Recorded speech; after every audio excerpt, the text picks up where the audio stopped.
Hey, what's going on, black people? What's going on? I hope you guys are doing well. Welcome to drboycetv.com, the home for intelligent black people. My name is Dr. Boyce Watkins, and I decided I wanted to come in here super late tonight. Maybe you can call this Dr. Boyce After Dark. I don't know if you want to call it that, but this is me sort of, I don't know. I kind of wanted to talk to you guys and connect with you on some topics that it could be financial or maybe some non-financial stuff. Literally, where you could just ask me any question you want, and maybe we could talk about some of the day's events, some of the things that we've seen in the media that have just been absolutely crazy. And the first topic that was really on my mind today was this thing was sent with Mitch McConnell. Mitch McConnell, he's been in Congress for a long time, and he's the Senate minority leader, and he froze up today during a press conference where he just stopped speaking, which is kind of something that happens a lot with, unfortunately, with some senior citizens. And it made me sad, to be honest with you. I'm not a person who takes pleasure in seeing somebody suffer like that. I think it's kind of crazy, though, that he's still working hard every day at the age of 81. He's 81 years old, and it's becoming almost like Weekend at Bernie's by now. I don't know if y'all know that movie Weekend at Bernie's, where they had the guy that died, and they sort of carried him around and used his body, and I almost feel like that's kind of what's happening in Congress and in the Senate. Let me see here. I'm gonna look this up. Do me a favor, please hit the thumbs up button, thumbs up, share, subscribe. Give me a yes if you can hear me, by the way. Let me know if you can hear me okay. I'll make sure my audio is coming through okay. So give me just a yes real quick if you can hear me. Let me see. I'm going to get you some information. The average age of a U.S. Senator is 64.3 years old. And I personally think that's a little bit older than it should be. I think this is part of the reason why a lot of problems don't get solved and a lot of old ideas get entrenched, is that we don't really support the ideas of younger people the way that we should. And so when I saw McConnell kind of just freeze up like that, it made me sort of think about the fact that this man has been around a long time. I mean, this guy, I think this guy was in Congress when I was like a teenager or maybe even a little kid. Let me see here. I'm gonna Google this. How long has Mitch McConnell been in Congress? Let's see. He started in 1985. Yeah, yeah. I was a teenager in 1985, and what's that? 40 years, 38 years, something like that. And he's up for reelection in the 2026 midterms. And so, my question would be: at what point do these people have to retire? Like, at what point do we just say, okay, thank you, we need you to hang your sneakers up, we appreciate everything you've done for the country or haven't done for the country, and we need you to kind of step to the side? I kind of feel like maybe there need to be some age limits for some of the congressmen, so we don't have to sit back and watch old people just freeze up. And I mean, and the thing is that when you talk about the things that can happen to senior citizens, it can get pretty crazy, to know that these individuals have access to nuclear weapons. They are controlling the fate of the country. They're in bed with some of the worst corporations known to man, and it's just very, very sad to watch, And so I wish him well. Actually, I don't hate the guy. I just kind of think that maybe we need to think twice about some of this. Now I'm gonna answer some of your questions and respond to you guys, because again, this is just, you can call this Dr. Boyce after dark if you want to. This is just me hanging out with y'all for a few minutes and just talking about things that I'm reading in the media. Let's see. Tara says it takes so long to get elected to get to Congress. He's the longest tenured congressman ever. Yeah, yeah, yeah. He's, and that's the thing. That's the money in the politics. The money of politics just corrupts everything. Let's see. Jet Engine says Jay Morrison stole our money and laughed in our face. Well, there's a lot of white people stealing 100 times more money than Jay Morrison, and I'm not saying that Jay is stealing money or not stealing. I'm not saying that one way or the other. I am going to say, though, that I don't understand the obsession with a tiny black business when you got big white corporations coming in and jacking you for billions. Seriously. I mean, if you look at Apple and Nike and Popeye's Chicken and McDonald's and all these other corporations that are literally getting, like, even Mark Zuckerberg from Facebook, he probably made $3 billion off the black community this year alone. And y'all know he ain't helping you. He ain't doing nothing good for you. So I personally think, that it's okay for people be critical of black-owned businesses if they want to, but the obsession is not healthy. It's a mental illness, and I would encourage you, after you finish going after the small black business, why don't y'all go after the big white businesses? That's what I don't understand. Why do we obsess ourselves with tearing down our own as opposed to dealing with the people that are taking the real money? And don't say you're doing it because you're protecting black dollars. You're not protecting black dollars. You're attacking black businesses. That's what you're doing. Because if you were really protecting black dollars, you'd be going after the people that are getting the most black dollars.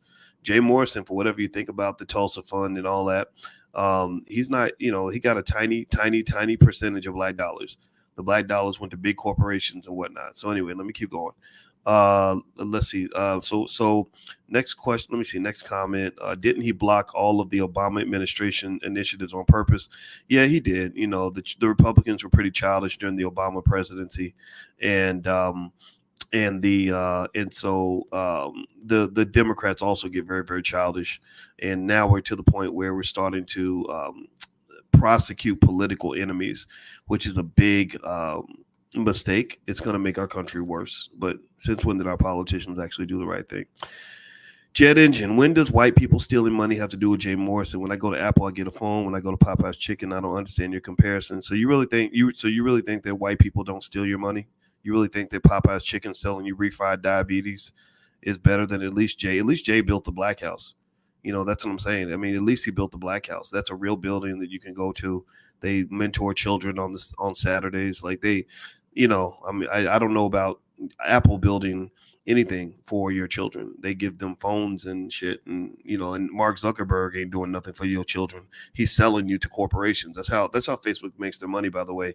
They take, when y'all on Facebook arguing back and forth and doing that niggatry that y'all love to do, going back and forth on Instagram, Zuckerberg is taking your content and using AI to understand like the BS that you fight about and to trigger you, to get you to fight even more, so he can then go to corporations and get them to advertise because of all the traffic that you're stimulating, all the engagement that's there.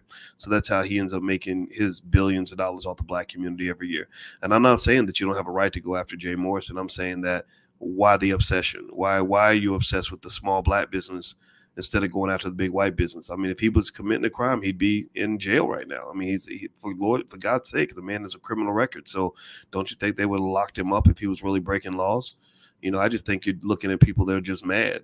Tony the Closer and all these other people that did business, they had a dispute, and they made the dispute into something that where they're trying to drag everybody else into. And I said, I'm not letting you drag me into no shit like that. That's between y'all, man. You love this guy. You were trying to get money with him not just a few months ago. Now suddenly we're supposed to believe he's a crook. Well, why would you be getting money with a crook unless you're a crook too? I just think it's kind of silly, and we need to grow out of that. Next question. A big shout out to Dr. Anderson. Yes, Dr. Anderson is the smartest, one of the greatest economic thinkers of all time. I love him. He's a great guy. Let's see here. They all too old, and y'all know that. Yes, they are. They are too old. What do y'all think about this stuff with the aliens? Like, did y'all see that stuff where they're now investigating whether or not even investigating. I mean, they already know, right? Like they already know that there are aliens and UFOs and all that. Did y'all see that where they're literally like now going getting to a point where they're going to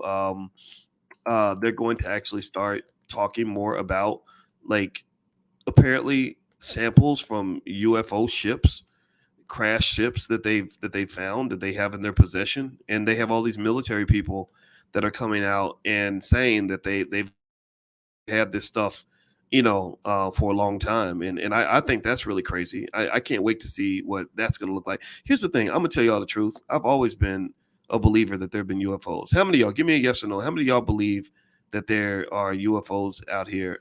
There's got to be UFOs. Gotta be. Do y'all? I mean, how many of y'all? What do y'all think? Do you think there's UFOs, or do you think that it's just crazy to think that there is? What do y'all think? What do y'all think? So what is we supposed to do about that? How's aliens going to help black folks? They're not. They're going to eat you. They're going to come down and we're going to be alien food. but we have to have aliens. There have to be UFOs. Do y'all know how big the universe is? Seriously, do y'all know how big the universe is? It's crazy big. It's insanely large. It's like It's not a game how big it is. Like let me give you some stats. I grabbed some stats of the size of the Milky Way and all that. Did y'all know the biggest galaxy? Do y'all know what the biggest galaxy is? The biggest galaxy is a galaxy called IC1101. And IC1101 is 50 times the diameter of the Milky Way. The Milky Way, by the way, I think it would take 100,000 years for a beam of light to go across the Milky Way. Think about this, 100,000. Light goes, do you know how fast light travels? In case you don't know, light travels at 186,000 miles a second. Or is that right? Or maybe it's 86,000 miles. I think it's 186,000 miles per second. What is the speed of light? I'm trying to remember. The speed of light is, oh man, they give me meters per second. Give me meters, miles per hour. Here we go. 186,000 miles per second. That's right. I didn't make sure I didn't get it wrong. So light travels, pay attention now. Light travels at 186,000 miles per second. It would take a beam of light 100,000 years to go across the Milky Way galaxy. Do y'all understand how big that is? Do y'all understand that? So just the Milky Way galaxy alone is mind-boggling in terms of how large it is. Like, right? Like if I was to ask, like, how many stars are in the Milky Way? There we go. It's popping up in Google. There are 100,000 stars in the Milky Way galaxy alone. 100,000 stars in the Milky Way galaxy. So, and think about this: every one of those stars, may have planets around it, other civilizations. 100,000. That's just in the Milky Way, and then on top of that, you've got millions and millions and millions of galaxies out there on top of Milky. Let's see how many. This is fascinating. This is freaky stuff. How many galaxies are in the universe? Let's Google that. There could be as many as 2 trillion galaxies in the observable universe. 2 trillion. 2 trillion. That's an estimate. They can't count them all. There's too many. They can't count them all. So I want you to think about this, right? 2 trillion galaxies in the observable universe. A lot of those galaxies are bigger than the Milky Way. Milky Way galaxy is like medium size. It's not even that big. You really think that in space that large, that we're the only ones? Like, you really think that we're the only ones out there? Are you smoking crack right now? Are you out of your mind? Like, there is absolutely no way that we're the only ones. And now here's the ethical dilemma. The question we must ask ourselves is, do we want aliens to even find us? Do we even want aliens to come to Earth? What if they eat people, or what if they eat planets or something? Like, I don't even want them to find us. I'm serious. I want to be just incognito. I don't want them to discover me. I don't want them to see me. I am. That's just not of interest to me. So I'm gonna just tell you like this. When they talk about aliens and all that, I believe it's true. I've been watching documentaries about that stuff for a long time. I was trying to distinguish between conspiracy theory versus what was real. I think there are enough decorated military commanders who have told stories about the aliens for us to believe that there's some credibility there. And from what I'm gathering, the government's actually spilling some of the beans. So in fact, there's an article I saw in NBC.com that talks about some of the biggest notes of or most memorable moments of these hearings. So I'm gonna pull this up so you guys can take a look at this with me. Here are 5 most memorable moments from Congress's UFO hearing. So here they are. 3 former military officials told Congress Wednesday that they believe the government knows much more about UFOs than they're telling the public. A House Oversight Committee held a hearing on UFOs, officially known as the Unidentified Aerial Phenomena, UAPs, and heard mystifying testimony about unexplained object sightings in government possession of non-human biological matter. Lawmakers on the committee, baffled by some of the testimony, repeatedly noted that UAP sightings are an issue of bipartisan concern and raised national security questions. Separately, some accused the federal government of endeavoring to conceal key UFO-related information from the public, though they did not provide evidence to support these allegations. So here are 5 of the witnesses' main claims. 1, The government is absolutely in possession of UAPs. UAPs, unidentified aerial objects, whatever. I forgot what that phenomena. David Grush, a former U.S. intelligence official, told the panel that he is absolutely certain that the federal government is in possession of UAPs, citing interviews that he conducted with 40 witnesses over a 40-year period. The former U.S. intelligence official said he led Defense Department efforts to analyze reported UAP sightings and was informed of a multi-decade Pentagon program that endeavored to collect and reconstruct crashed UAPs. Non-human biologies were found at a crash site. Grush, who underscored that he has not personally spotted a UAP, told the panel that he knows of multiple colleagues who were injured by UAP. So these are these alien ships, apparently, these unidentified aerial phenomena. I think they describe them maybe like, for example, as like things that can fly without any sort of type of propulsion. Now, I've been studying for my pilot's license, and I did my solo recently, and I'm about to take my written test. So I am going to be an airplane pilot. And one thing you learn about airplanes when you get your pilot's license is that airplanes are built to fly. You have to understand the physics. Like, to be a pilot, you can't just know how to fly the plane. You have to know how the plane works, how the different engine components work together, and the aerodynamics of the plane and the physics of the plane. And so airplanes have a certain set of physics that allow them to fly, a certain set of aerodynamics that have to do with the air density and pressure and all that. So when you see something that has no source of propulsion and nothing that's giving it lift or thrust and all these other things that it needs, then it does kind of make you say, what the hell's going on? So this is what's happening with these UAPs. These UAPs, unidentified aerial phenomena, are basically things that are flying that appear to have no ability, nothing in them that gives them mechanical mechanisms for thrust.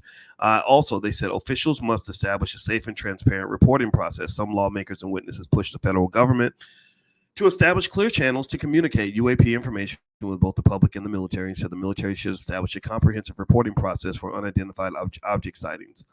Next, stigma associated with sightings silences possible witnesses. Some witnesses and lawmakers at the hearing argued that the stigma associated with reporting UFO sightings, as well as the alleged harassment of those who work to investigate them, may be hindering efforts to determine their origins. Graves told the panel that stigma silences pilots who fear professional repercussions, which he said are compounded by recent government claims questioning the credibility of eyewitness testimony. UFO spotted accelerating to supersonic speeds. David Fravor, a former Navy commander, said he and 3 fellow military pilots. So this is interesting to me. I mean, this sounds credible. What do y'all think? Do you think it sounds credible to you? He said that he and 3 military pilots spotted a white tic-tac shaped object in 2004 hovering below their jets just above the Pacific Ocean. As he descended to inspect the sighting, he claimed that the unidentified aircraft, which he said bore no visible rotors, wings, or exhaust, began to ascend and approach his jet fighter. He claimed the UAP then vanished, only to reappear a few seconds later, but this time it was spotted 60 miles away. Fravor told the committee that the technology he and his team encountered defies logical explanation. Quote, "The technology that we face is far superior to anything that we had, and there's nothing we can do about it. Nothing." So this is scary stuff. This is scary. I mean, this kind of says that if the aliens come in and they come to kick our ass, we won't be able to fight back. That's going to be messy. Now let's see here. Prodigy, the rapper, stated that they flew one over his house before he was deleted. Oh, damn. Okay. Let's see. Nope. They would attack us, being foolish and hatred with violence with each other, as they may be a reason they would want to attack us for sure. Yeah, that's a possibility.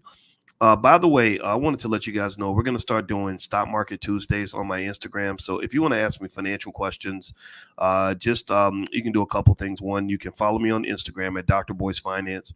And Tuesday mornings at 11 a.m. Eastern, Tuesday at 11 a.m. Eastern, I would do a free training class to the public that you can join. Just go to Dr. Boyce Finance on Instagram, and I'll answer questions on Tuesday mornings at 11 a.m. Eastern. Also, if you'd like to get profit alerts on stocks that I like, just text the word stock to 31996. I'll send you a copy of our $5 a day investing plan, as well as a training I did on how to make money without working, as well as some stocks that I actually like in China, some AI stocks that I like. I'll send the AI stocks immediately. So just text the word stock to 31996. So please hit the thumbs up button, thumbs up, share, subscribe. Let's see here. Let's see, and I'm here to answer all the questions. So if you have questions, I can answer them. It's because we have cell phones and cameras, and they can't hide it like they used to. Yeah, that's a good point. I think that the advent of cell phones and cameras, it's kind of like the Rodney King incident. You know, they couldn't hide police brutality as much because people were able to film things, stuff like that. Did you see the video that Yvette Carnell did on You Tonight? No, I did not see the video. I don't watch Yvette Carnell's videos. I don't watch any videos. I know people do videos about me regularly because it does help their channels, and I want them to keep doing the videos because I think it's important for you guys to hear a lot of perspectives. But I can tell you that Yvette has been afraid to talk to me directly for 5 years, and I put lots of money in her pocket, and I was helping her a lot, and I let her use my YouTube channel for free for many years. I stopped doing that because I felt betrayed. This lady, unfortunately, is not an ethical person, and you don't have to believe me. All you got to do is watch how she destroyed the ADOS movement. The ADOS movement had a lot of momentum. It was so good that even I was going to support it, even though Yvette, was for whatever reason upset with me because I stopped letting her use my YouTube channel. But even then, I just saw that unfortunately, leadership requires a certain type of maturity, and she does not possess that maturity. She's very petty. She spends all her time attacking people, and I think it's because she's an unhappy person, and that's just my honest to God truth. So I don't watch her channel because it's fucking depressing. That is a sad. She's the epitome of the Negro naysayer. They can't do this. Black people can't do nothing. Black people ain't got no wealth. Black people, he ain't nothing. He ain't. Don't nobody need to hear all that stuff, man. That lady need to go take some medication and move on with her day. Let's move on. All right. Anyway, there are too many old people in their office lately. Trump, Biden, McConnell. Look at Biden. He literally doesn't know where he is. Robert, I don't know if you white or black, but you funny, man. You're 100% correct. 100% correct. You can't trust cockeyed people. That's funny. There's a guy who loves to make videos about me. He's made about 20 of them. I guess it helps his channel. I didn't know I was that famous. I didn't know I was there. But he talks about my relationship with my wife a lot. And I feel bad for him because he's like cross-eyed and he looks like a broke Rick Ross. He looks kind of not as fat as Rick, but he looks like Rick Ross if Rick Ross is like broken on crack. And he's kind of cross-eyed with big glasses. And I was like, wow, man, maybe you think that I have trouble getting women because you have trouble getting women because you are a really funny looking dude. Anyway, so yeah, you're right. Cockeyed people, I'm being silly. See, this is Dr. Boyce After Dark. This is me just being weird. Cuban and white. Well, welcome, my brother. I'm so glad you're here, Robert. God bless you, man. It's good to have you here. Let's see your next question. What if they don't believe in Jesus and Muhammad or Buddha? What would happen to them? That I don't know. I don't understand that question. I apologize. I've always believed that SR71 was designed after one of these UAPs. I don't even know what SR71 is. Let me see. Let me Google that. Google's great. Hit the thumbs up button, by the way, if you haven't done it yet. Oh, Blackbird is a plane. Ooh. Lord Jesus. Okay, you know what, Ela, you got my attention, girl. This SR71. Let me show y'all this. Shout out to Ela. Look at that. Look at this plane. It's an SR71 Blackbird, and let's see here. It holds the world record, which is set in 1976, for being the fastest air-breathing manned aircraft. So how fast is it? Let's see. How fast is the SR? It goes 2,200 miles an hour. Damn. Whoa. I'm impressed. I want one of those. You can get, that's fast. You can get across, I guess, almost all the way across the United States in an hour and a half. Look, that's a beautiful airplane. Wow. I'm fascinated with airplanes now because y'all know I'm getting my pilot's license. So I'm just enjoying aviation right now. There should be a new age limit. Yes, there should be. Absolutely. I think that these old people that are running the government need to be forced to retire. I really do. No disrespect to senior citizens. I think they should be on some sort of senior advisory council, right? Like I think, you have a council of elders. You listen to the elders. The elders have wisdom and experience. But I think they should be in a space where they're uncorrupted, because unfortunately a lot of your politicians are owned by the corporations. Money is my thing, and I see the money everywhere. And the money, unfortunately, money can really corrupt and keep people from doing the right thing. I like young people in politics because young people are still at a stage where they're perhaps naive enough that they believe they can really change the world and they want to do it for the right reasons. It's really when people get about, maybe in their 40s and 50s where they start to get too institutionalized and too caught up with, with the system, that they don't have the right incentives anymore. But even young people can be corrupted in their own way, in a way that older people aren't as corrupted. Like, so for example, if you have like I always say that a young person, let's talk about men, a young man who has never had any real power should not be in a position of leadership at an early age, 9 times out of 10. And the reason is that if you have a young guy that gets that power, a lot of times he's going to use that to get pussy. He's going to use that to get pussy and money. Those are two things men want. They want sex and they want money. And when you're young, that's what you want. You work hard so you can get money and be successful, so all the women will want to have sex with you.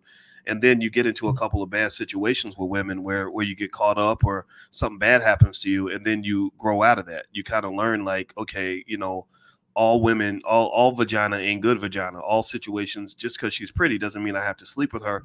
So you become a more mature kind of leader where you can, appreciate a beautiful woman, but you're not necessarily trying to lay down with her. Like, and I've seen that. If you look at Derek Jackson, look at what happened to this guy. Here's my assessment of Derek Jackson is I don't look at Derek like, oh my God, you're a terrible person. I look at Derek as a guy who had a lot of influence over women, and probably more influence than was healthy for the age and stage of his life that he's at. He's healthy. He's 30. He's a 32-year-old man. He's at the peak of his sexuality. So all these women are eating out of the palm of your hand. That's a lot of temptation for a man to walk away from at that stage. I don't know if I could have walked away from all that temptation. All these gorgeous, beautiful women constantly trying to get with you. And you get married on top of that. Oh my God. I said the same thing when I saw that Kobe Bryant got married when he was 17, 18 years old. I said, that's a terrible mistake because when all those NBA women start coming at him, I don't know if he's going to be able to resist every one of them all the time. So, and the hard part about marriage is that even if you resist 99% of the women that hit on you, that 1% is enough to ruin your whole reputation. And, you go through divorce and everybody calls you a terrible person and people take half your money. They take your damn kids. It's torturous. Nobody talks about how painful that is for a man. Like, everybody's like, oh, but he deserved it because he cheated. He's a cheater. And I just think, honestly, when men are like in their 20s and early 30s, ladies, you got to understand men are wired in a certain way. I can't sit here. I got married to my wife and I love my wife. But part of the reason I was ready to get married when I got married was because I gotten certain things out of my system. I gained a certain amount of discernment when it comes to, choices and stuff, because I've been kind of well known for a long time. And believe it or not, even scholars have groupies. There are women, they call them sapiosexuals, who are really heavily sexually attracted to very intelligent men. And I might be an asshole half the time. I'm not a perfect human being, but one thing you can't call me is stupid. And so effectively, I've had that going on in my life for about 20 years. I was 31 years old. I had a PhD and I was making over $100,000 a year and I was single. And so there were lots of women around. And when I got it really, I wasn't ready to get married until I got to the point that I met a woman that was so great for me that I felt like I couldn't replace her. And B, I was just kind of tired, like I wanted actual love and not just these experiences, and I don't think I've ever been a womanizer, though I never wanted to be, because I truly believe that if you're extreme in anything you do in your life, or you allow yourself to become addicted to something, or you allow yourself to do anything in excess, it's usually going to harm you, and I think that if you're trying to be a successful man, you have to learn some type of balance so that you don't end up just putting yourself in a bad situation. So long story short, I think that young people have their strengths and weaknesses in leadership, but older people have their strengths and weaknesses in leadership. So Mitch McConnell, damn near looking like he had a stroke in front of the whole country, it's just so bad for the country. I think Joe Biden, they're strapping that man together with band-aids and duct tape. Like they're literally holding him, like, they need Elmer's glue to like hold that old man together. He needs to be chilling somewhere. He needs to be retired. He needs to be relaxing. He does not need to have the stressed out schedule of a United States president. It would be hard to be president of the United States if you are 41 years old. Even at the age of 40, being president would be a hard job because the schedule is insane.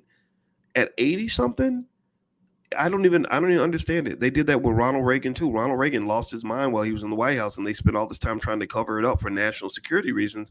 But I'm sitting there thinking, why is he even in the White House anyway? And I think what happens is that older people have all this, not just experience, but they have name brand recognition. And so when they were trying to get Trump out of office, Biden was the only guy that could do it. So they were so desperate to get Trump out of office that they put, another geriatric man in office. And I just don't know if that's good. I think that there should be an age limit. I think that the president of the United States should be a person between the ages of 45 and 65. That's my belief. I think that outside of that age range, I don't think you should be president of the United States or Senate majority leader, Senate minority leader, none of that stuff, because those jobs are too stressful and too important. But that's my 2 cents. All right. Anyway, let's see here. Let's see if you have any more questions for me. I can answer a few more questions before we bounce out of here. All right. So let's see. Joanne Gray says, I am 40 plus. I am definitely not aggressive. Please debunk that comment. What did I say? Did I say 40 people in their 40s are aggressive? I hope I didn't insult you. I don't know what comment I said, so please forgive me. I don't. Oh, you're talking about somebody else's comment. Ian Dolson said women in their 40s are pretty aggressive. No, that's not always true. You gotta pick better women, man. You can't. Nah, I think it's a myth. This is where Kevin Samuels and I disagreed for sure. It was, when he said women over 35 are leftovers and nobody wants them, I disagreed because, I had a choice. There's a lot of women I could have dated. I could have dated a woman of any age I wanted. That you get privileges when you have like a little bit of money and fame and all that stuff. And it was very easy to date. It's very easy to date when you're famous because when you meet women, they already know you. Some women meet you and they're in love with you on the first day, because they've been following you. They've been paying attention to you. You don't even know who they are. You're like, what's your name again? And she's like, oh, I know all about you. Like, that's the privilege that you get, honestly. And so I could have dated young girls if I wanted to. I mean, it would have been easy. But I think if you're a smart man and you're a mature man, you don't want some like fucking teenager, like in your relationship. It's hard to have a relationship with like a person that's super young because it's like trying to negotiate with a kid. Like you don't know nothing, and I'm not average intelligence, so I'm a pretty deep person. So, I appreciated women like 40 and over because they still look good. First of all, black women are gorgeous. I mean, there's so many black women that are in their 40s that are beautiful and sexy and everything else is ridiculous. But then also, just the maturity and the intelligence and the life experience. And then also, I think that, if you're picking a woman, like a woman that can give you wise counsel, is beneficial, especially if you grow up to the point where you're like, okay, yeah, I know I could go get more sex, but I actually want to accomplish things. Like I want to go and I want to start my business, or I want to go make money, or I want to do whatever it is that you want to do. Like having a woman that's next to you that can add value to that isn't just going to look cute and spend all your money. That does mean a lot, because I didn't mind spending money. There were plenty of women I met that wanted to spend my money, but it's like eventually you would start feeling like dead weight. So that was not something that I wanted. So ultimately, I think I think women in their 30s and 40s get a bad rap, and I don't like seeing people beat up on them because unfortunately, a lot of them are just in situations where they don't have the dating options that they deserve to have. But then also, I think I saw Jack Hay, Jack Hay, the actress, right? So I saw when she did a video and she was talking about how hard it is to date. Like, and I think she's in her 60s. I don't know. She looked like she had a lot of wrinkles. I don't know. Let me see here. How old is Jack Hay? I can't even spell her name. I misspelled it. Now they think I'm talking about Jack Quiz. I'm trying to Google it. Let me see. Does anybody know how to spell Jack Hay? Here she is. She's 66. Okay. So Jack Hay is 66, right? And Jack Hay, Jack Hay was considered to be a gorgeous woman back in the day. Let me see here. Let me see here. How old is Jackie? How do you spell her name? Jackie Harry. There we go. All right, so let's look at her before and after. Let me see if I can find some images. Like she was seen as like a pretty lady back in the day, and she still is. I mean, not to say she's not pretty for a woman in her 60s, but when you're in your 60s, you don't look the way you did when you were in your 20s and 30s. So anyway, so with Jackie, I saw this video of her, and let me show you guys the video, the image that I found here of Jackie. Let's see here. No, this is not. Here we go. So I found one of her older and younger. So here she is when she's like younger, and you can see, that she's like gorgeous. She's a very pretty lady, and she was talking about dating and how horrible dating is, and how it is just terrible, terrible, terrible. And the honest thought that I had was, I was sort of like, well, did she get married when she was younger? And it looks like she did. She married a guy named Elgin Williams, it looks like, and they divorced in 2003, which is 20 years ago.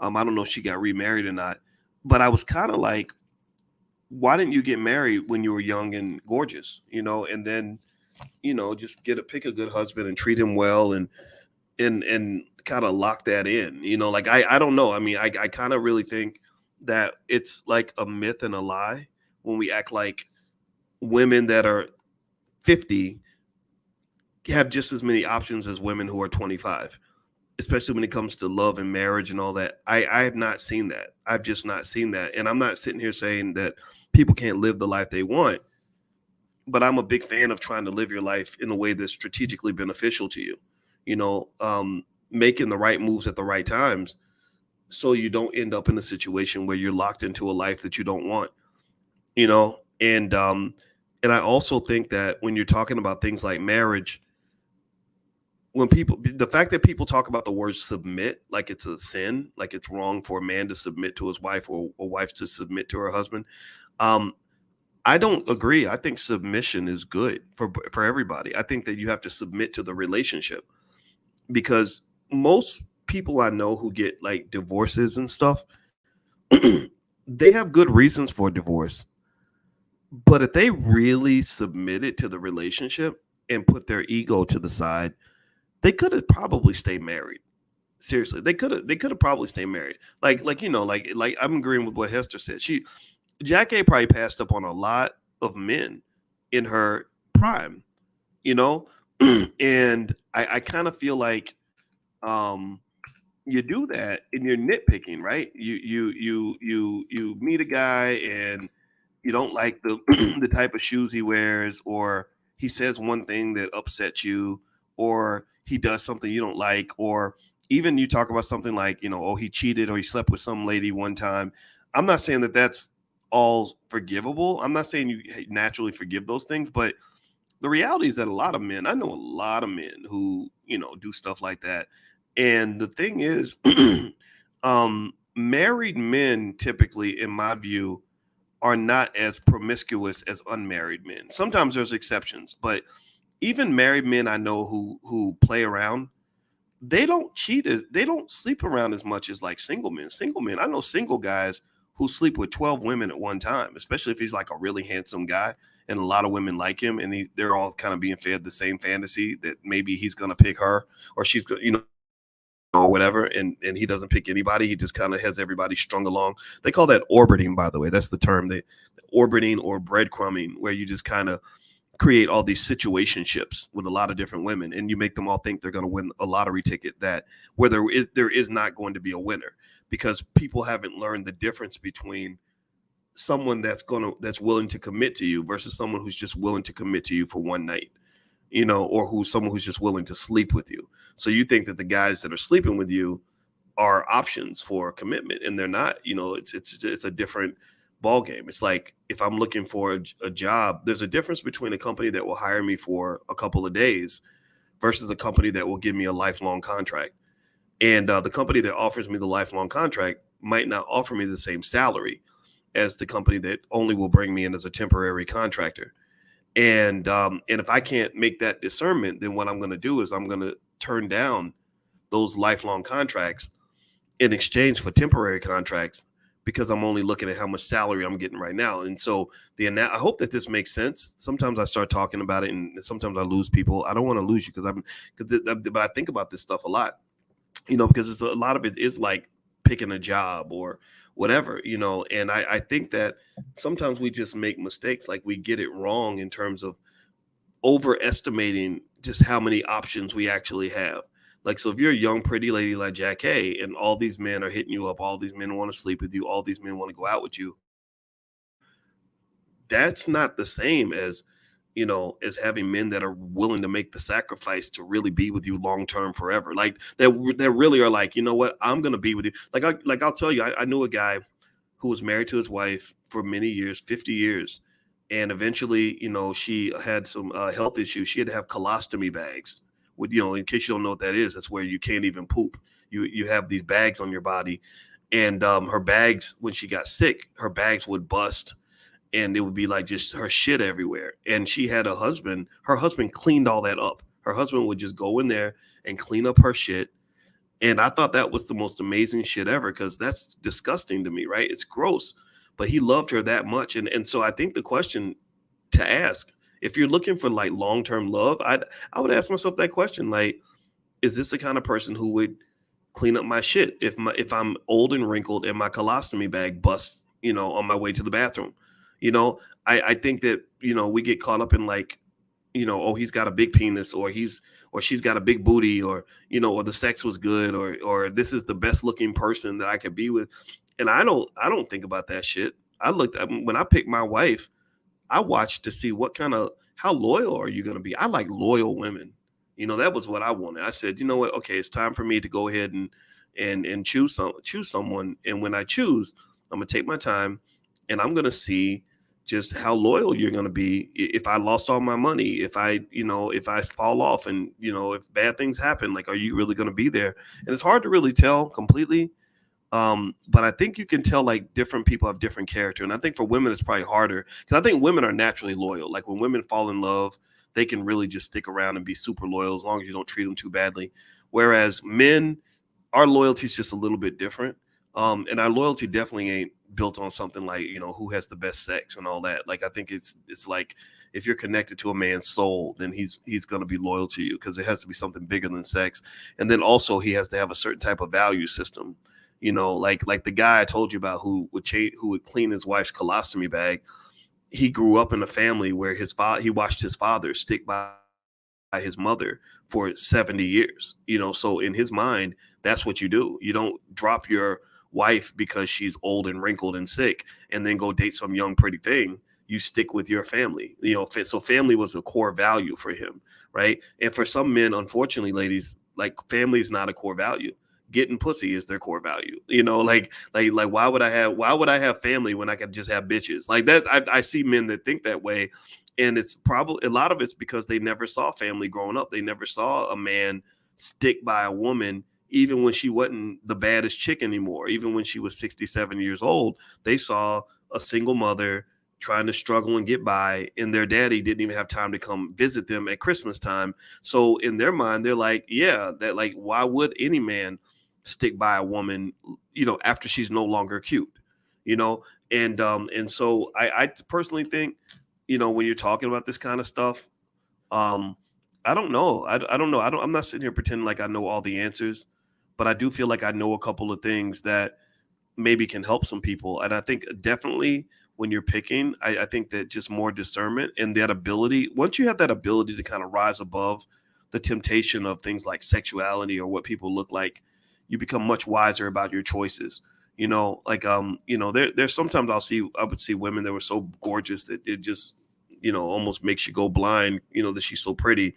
But eventually, I think for me, because I just saw so many of them, eventually it didn't mean anything to me. I started looking at not just what a woman looked like, but also what was inside her head, and and what kind of person she was. So if you were a bad person or a stupid person, or you were harmful to other people or shallow or whatever, like, I could see right through that stuff.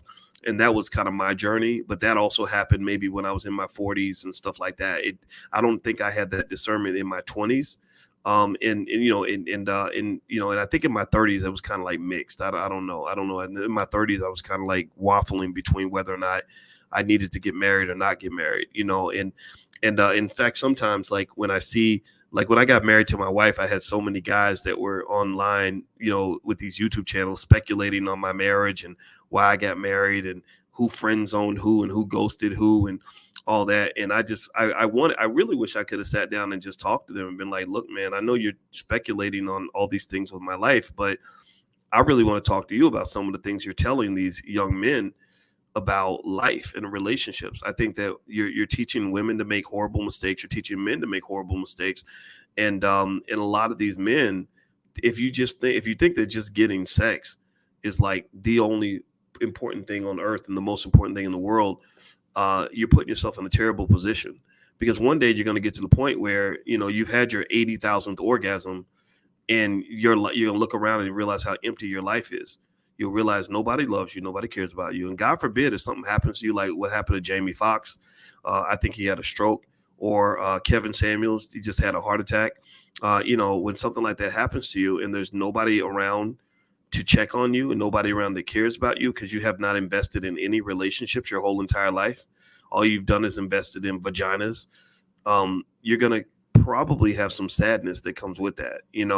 And so I think that for men, my advice to men in general is just know at different stages in your life, you make different decisions for different reasons. That's my truth. My belief is that the difference between a grown man and a immature man is immature men get excited by bright, shiny objects, big booties and lots of money and fancy cars and all that stuff. And that stuff is nice when you're like 25 because you never had anything, right? But then you had some of that, right? I've driven nice cars. I've had millions of dollars. I've seen, I've been around pretty girls or whatever. And then you're kind of like, what is this all about? Like, what's the meaning of this? Like, what's going to really make me happy? What's really going to work for me? What's really going to help me get to where I really want to be, where I can really be content with the life that I have? And then you just realize it's much deeper than that, and what I've also learned is that people are at different stages. People have different levels of depth. Some people are not deep. Some people are going to be shallow their whole entire lives, I guess. But then, for people that want to be deep, I encourage you to be deep and don't apologize for it. People might make fun of you. People might think you're weird, but I find weirdos tend to be happier, because I see a lot of people, they go after the simple shit, the money or the cars or the women or whatever, and then they're very depressed and they don't know why. Well, the reason you're depressed is because you never really learned the meaning of all of this. You never learned that all these little fucking trinkets that were marketed to you by your favorite rapper, that's not really the key to your happiness, bro. That's not going to get you the fulfillment that you're seeking.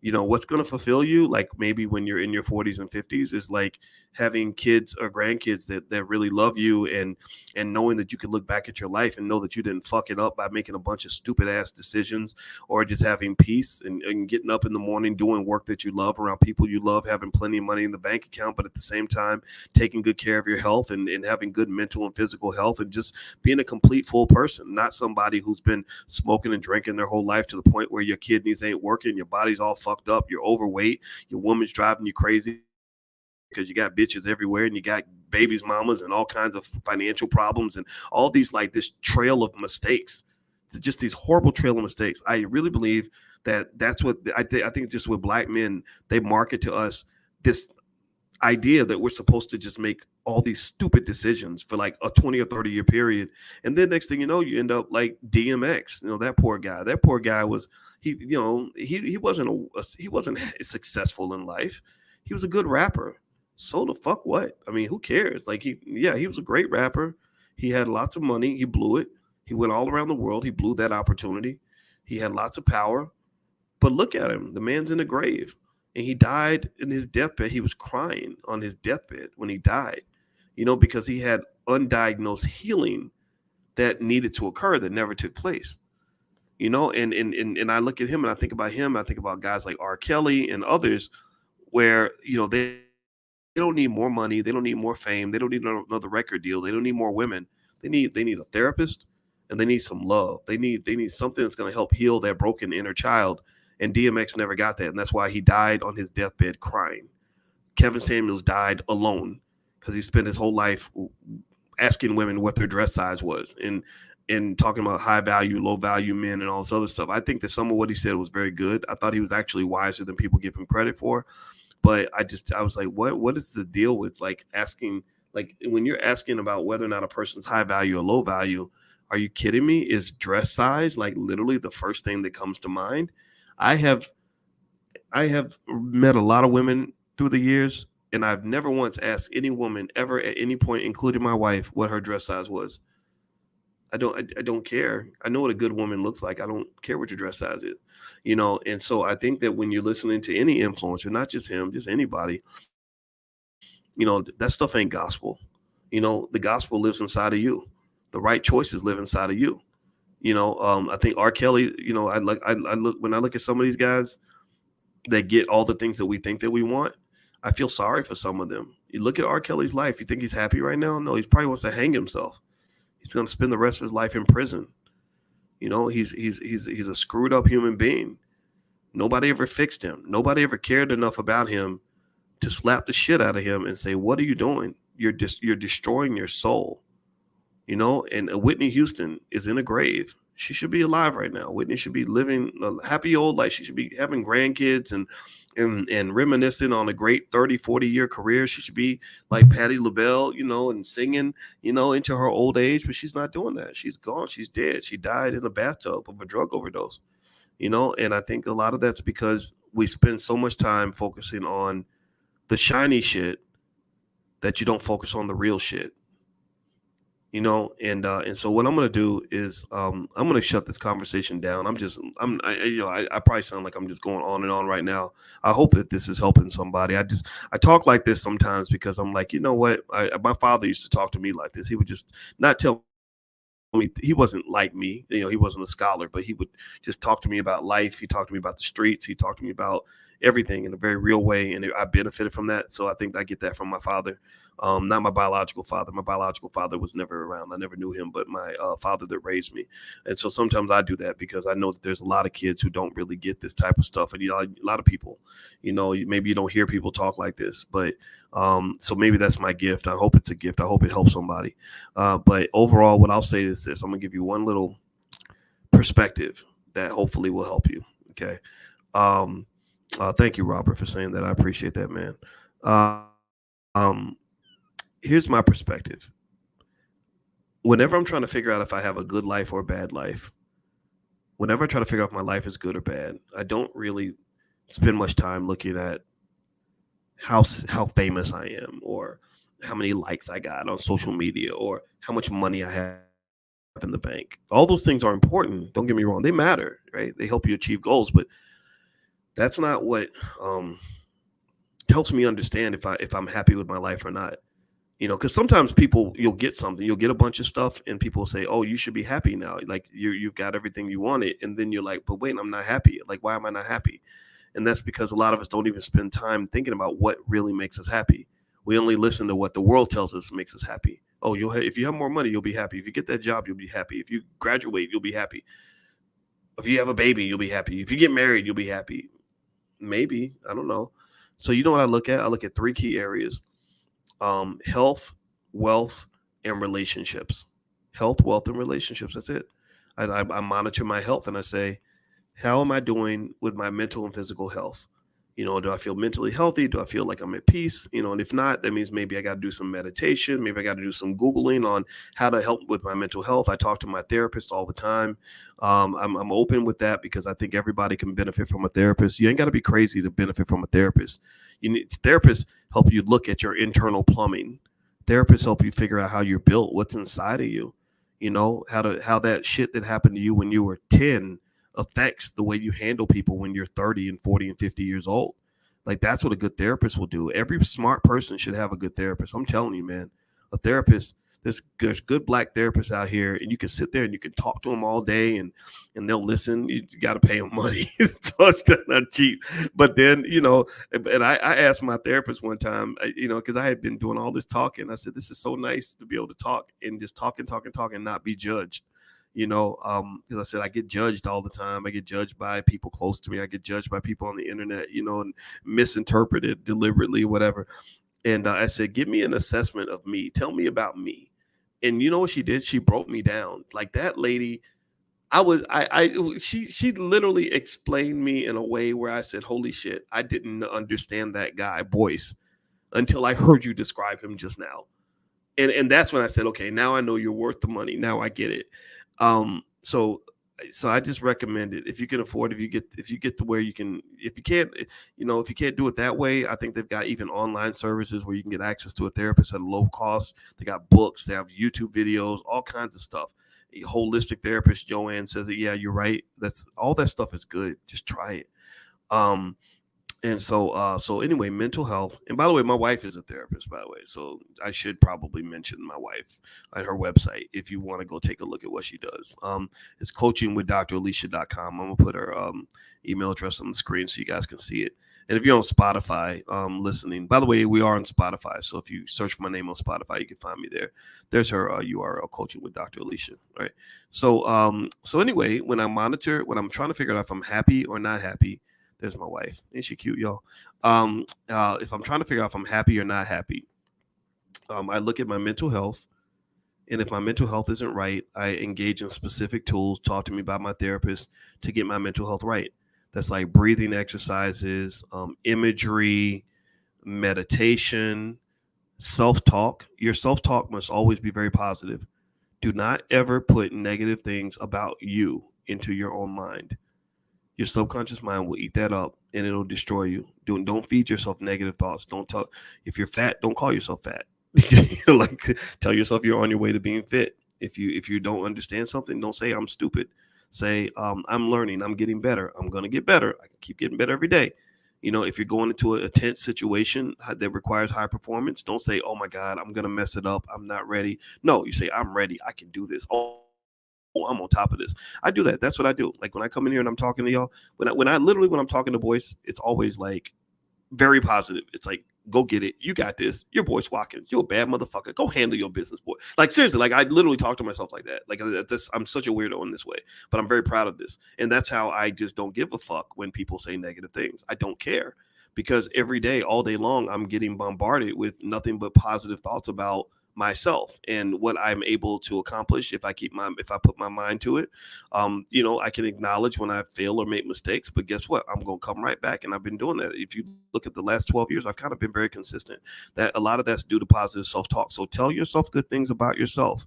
Love yourself, man. You got to love yourself. Even if you mess up, even if you're not perfect, you got to learn to love yourself. If you love yourself, then you can forgive yourself for your mistakes. If you love yourself, then you can stand by yourself even when you fail. If you love yourself, then you will put the best fuel in the gas tank that's going to make sure the engine runs as well as possible. I hope y'all hear what I'm saying. So give yourself positive self-talk. Don't be shitting on yourself. You got enough haters in the world. Don't add to the pile. Don't become hater number 202. That's my 2 cents. Anyway, mental health, physical health.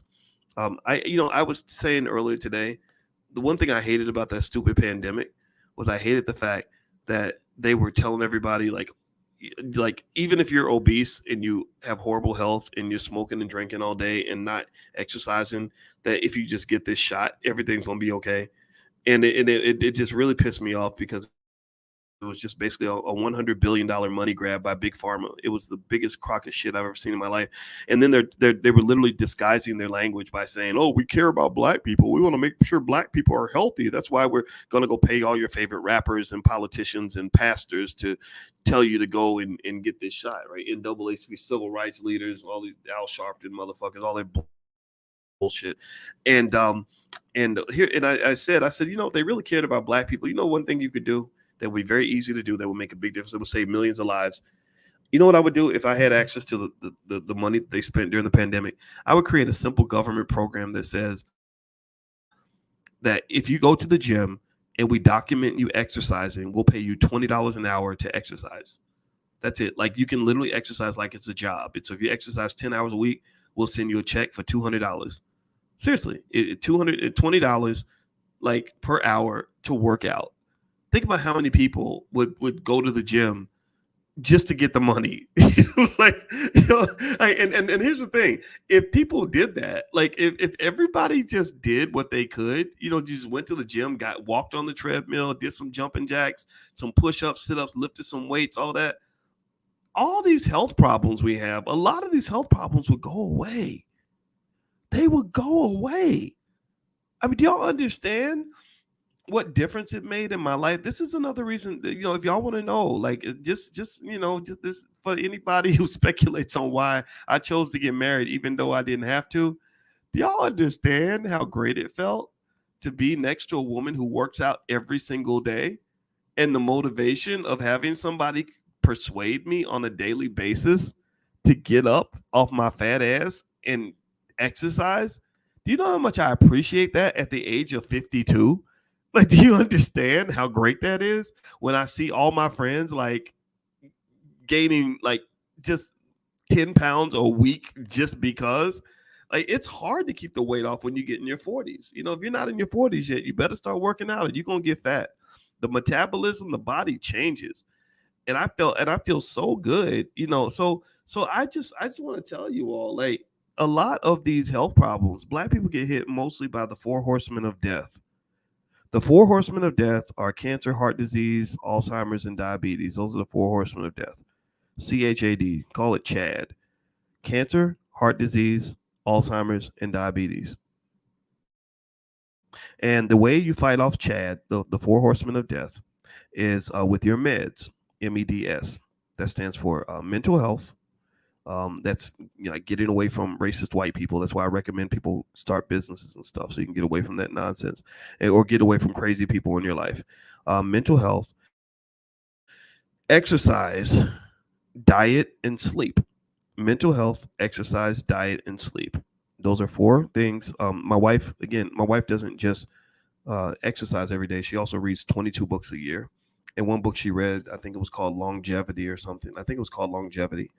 And in this book, that's what the doctor said. He said the four major things that are killing people. And y'all know it happens to Black people. Most of y'all got people in your family that have cancer, heart disease, Alzheimer's, or diabetes. He said diabetes is the gateway illness.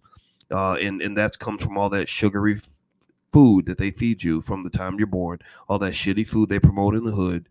And then next thing you know, we're getting diabetes. Big Mama's getting her foot cut off or whatever. We end up gaining weight and becoming obese, and then all these other health issues start to pop in. And so he said the four simple things you could do to avoid this. He didn't say nothing about getting no jabs. He said if you work on your mental health, that's where things like meditation and de-stressing your life, whatever that means, like just learning tools for that. Exercise, get off your ass and just do something physical, run around with your kids, walk around the block, just do something more than what you're doing already, and be intentional about it. One thing I did to make it not so overwhelming is I live my life in 20-minute blocks. So literally every day of my life, instead of being overwhelmed by all the things I have to do, you know what I do? I ask myself, what am I going to do for the next 20 minutes of my life? That's literally what I think. So then I'll say, oh, let me take this 20-minute block and just go work out as much as I can for 20 minutes because I don't feel like doing nothing. But I can do this for 20 minutes. So I have weights in my basement. I'll go in there and I will lift like crazy for 20 minutes. And do you understand, like, when I tell you, like, I go places now and people, first thing they notice is like how much muscle mass I've gained. They're like, wow, you looking buff, Dr. Boyce. Yeah, and it's very basic. It's like simple, modest, tiny changes in day-to-day habits.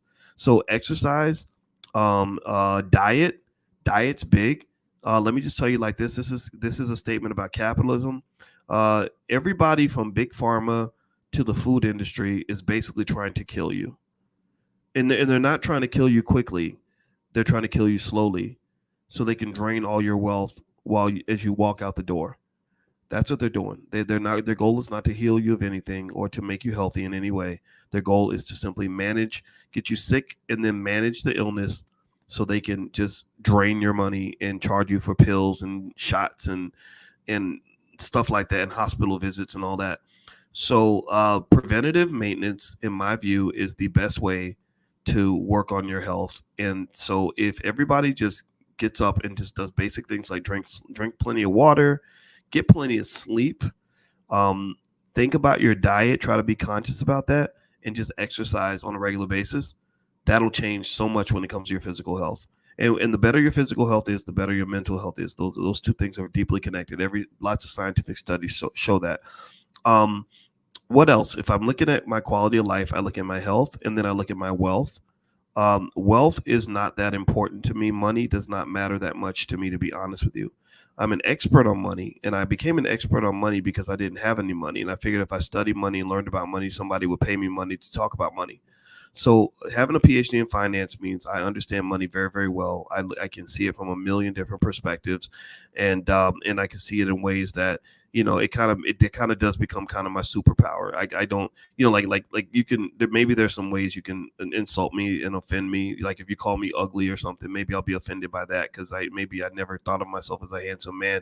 But you can't call me stupid, or you can't say I don't know things about finance, because I know that's simply not true.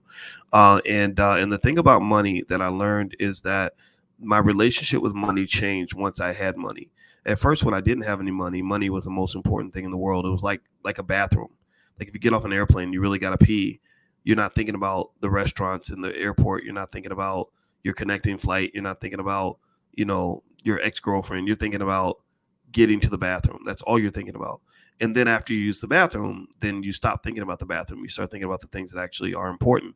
So basically, with money, I find that financial security and financial peace allows you to stop thinking about money and stop living for money, so you can focus on the things that money can't buy. Like true happiness and true love and everything else. Money can't really buy those things, but money can be a tool to open the door for you to find those things, where you can find that contentment, have the right experiences, things like that. So generally speaking, um, financial security to me basically means a couple of things. One, it means having wealth so that you have a backup plan.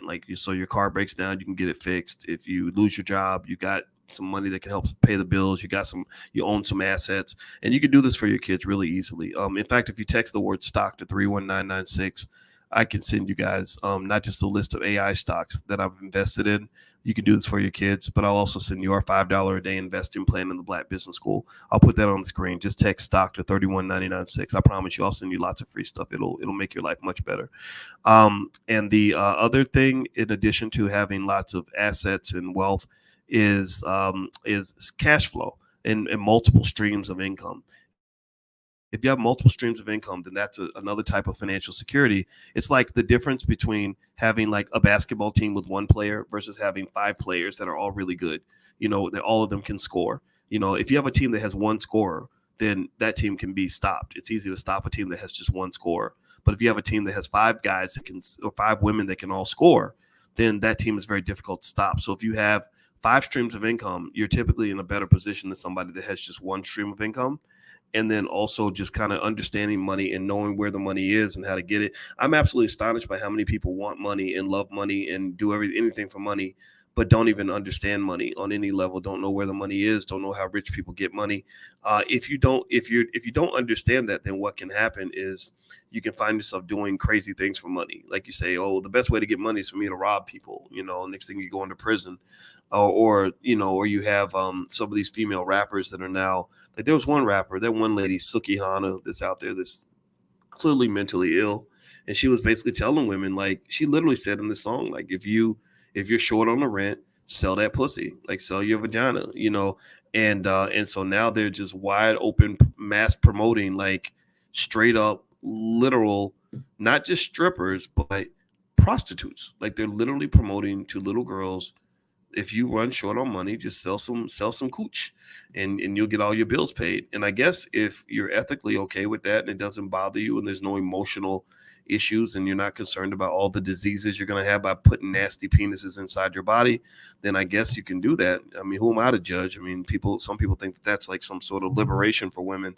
But I personally think it's unfortunate if we have to put our daughters in that position, so ultimately, instead of telling my daughters to sell some cooch when they need to make some money, I say, no, you save that for the right person, because that's the key to life. That's where your children are going to come from. That's your legacy. Instead, invest in some stocks, buy some real estate, or here's some assets that I've been saving up for you. That's a better way to teach kids about money, in my opinion. Right. So, but they have to understand these things, and it's up to you as the parent to make sure they know these things early. So health, wealth, and then the last is just relationships. The right relationships can elevate you to epic proportions. The wrong relationships can destroy you. And so when you talk about relationships, sometimes what I'll do is I'll do an inventory of my relationships. I don't have a lot of relationships with a lot of people.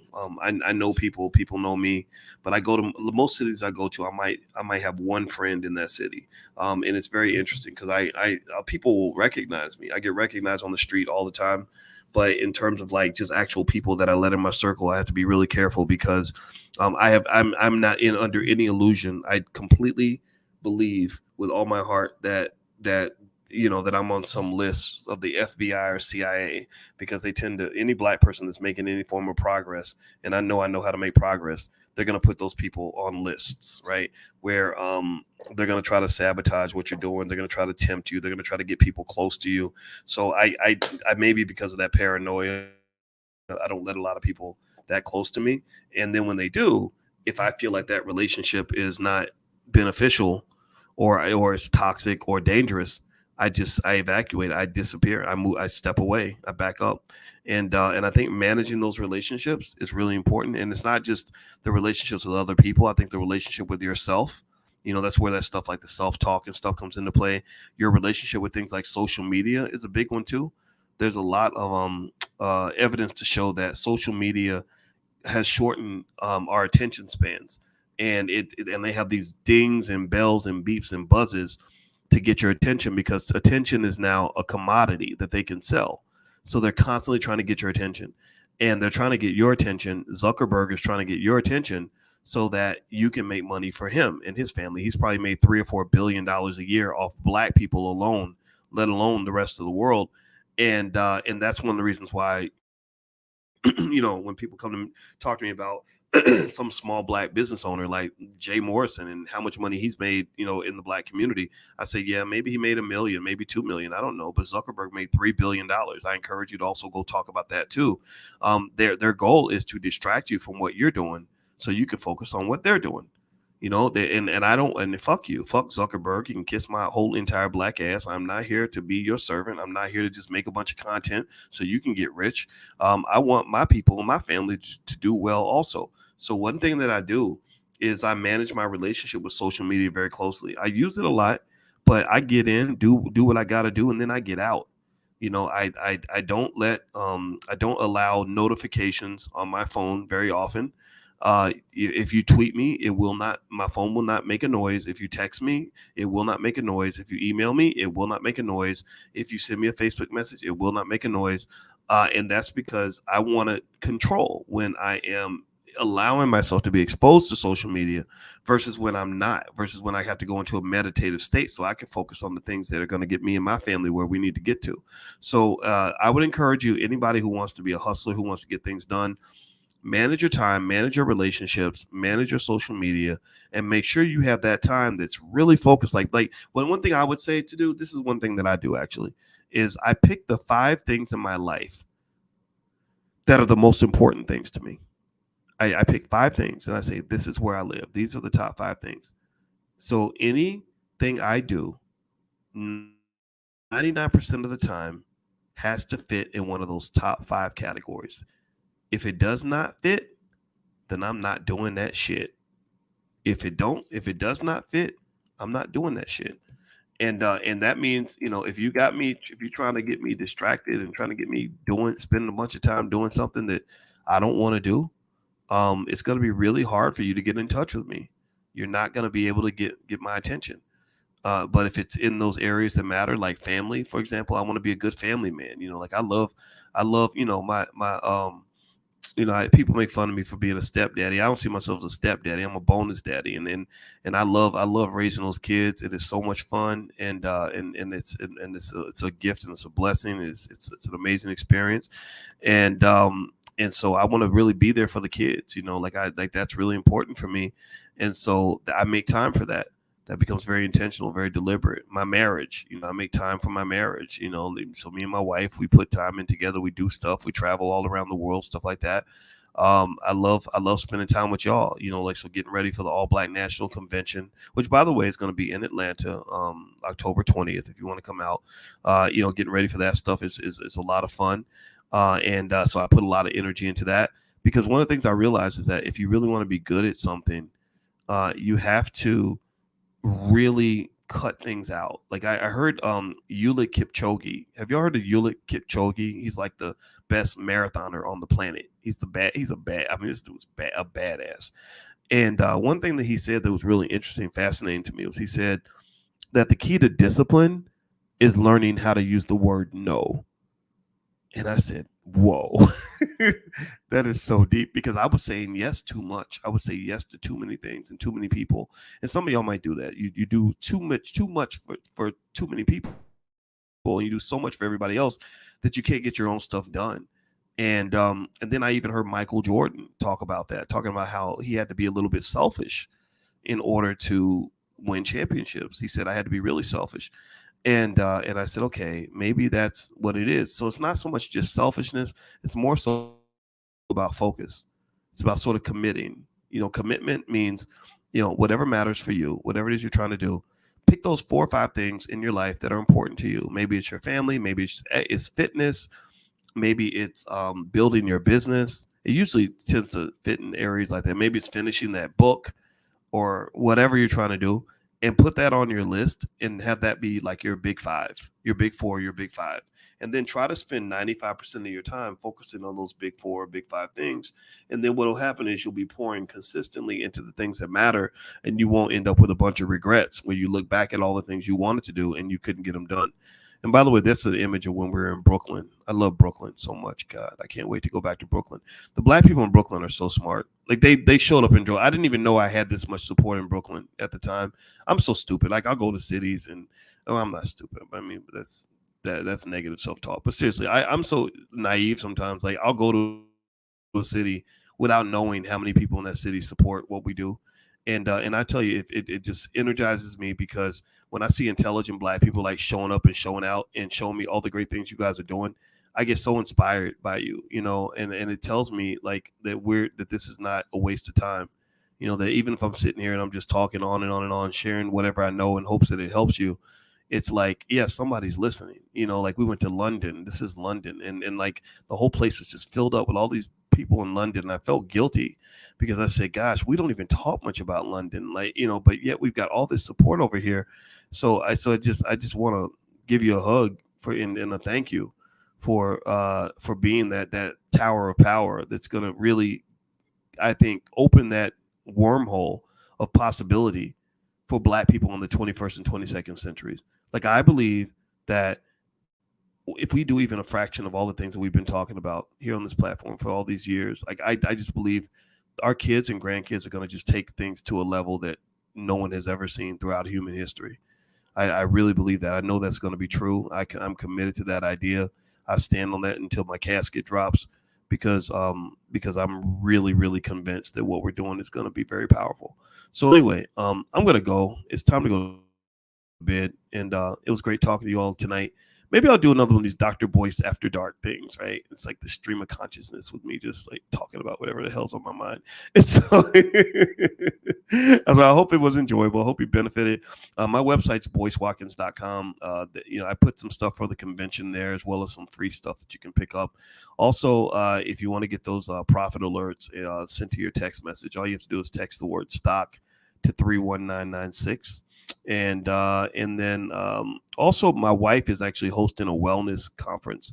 It's virtual, and it's August 5th. And actually, I think she has a massive early bird discount that is still going to be up there for another 24 hours, I think. So if you're interested, you can go to draliciawellness.com, and you can take a look at it. She's a certified trauma expert in addition to being a professor and a therapist. And so she's helping those of you that have gone through trauma and in terms of healing and knowing what healing actually looks like. So feel free to go to draliciawellness.com. She's got a Reiki expert coming in. I didn't know what Reiki was, but apparently it's hard to get, very expensive, but she's actually going to offer that to the students that join the retreat. So anyway, have a good night, everybody. God bless you. Thank you so much for listening. And I will see you all very, very soon. Take care now. Peace.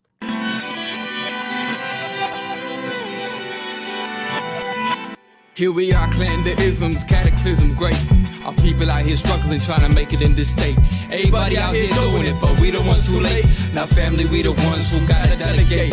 Get that money and the power, never be fake. Stick to cosign for 3. What did he say?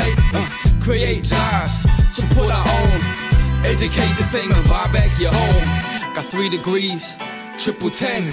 3 PhDs, now we on the CNN.